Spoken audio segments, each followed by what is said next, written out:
Hi friends, welcome to Arjun TV. నేను మాలేసిన సందర్భంగా ప్రతి ఒక్క రామాలయానికి, ప్రతి ఒక్క గుడికి మాత్రం భలే తిరుగుతున్నాను.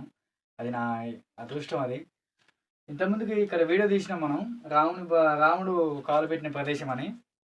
దీనికి పెద్ద స్టోరీ కూడా ఉంటుంది. అది మీకు ఫుల్ వీడియోలో ఇంతకుముందుకు పెట్టాను. కానీ ఈ కొన్ని సందర్భాల వల్ల ఇక్కడ ఉండే నైట్ పసలు కాసే వాళ్ళు అంటారు కదా, చాలా వరకు ఆ పసలు కాసే ఆయన ఉండి ఎవరైనా నువ్వు అని అడిగినంత, ఇక్కడ కాలు పెట్టేటప్పుడు, శ్రీరాములు కాలు పెట్టేటప్పుడు ఈ గుండ్లన్నీ షేక్ అవుతుంటే అడిగినందుకు ఆయన ఆగకుండా వేరే ఒక్కడ కాలు పెట్టి ఆ కొప్పోల్లో నిలవడం అనేది జరిగింది. కాబట్టి మనం ఇంత పుణ్యమైన ప్రదేశానికి మనం వచ్చినాం. మన ఏంటంటే మన కాడ ఉన్న గుళ్ళని మనం పట్టించుకోం. ఎక్కడనో వెళ్తుంటాం కదా, ఇక్కడ కూడా స్వయంగా వెలిసిన రాముని పాదం ఇక్కడ ఉంది చూడండి. ఇక్కడ స్వయంగా వెలిసిన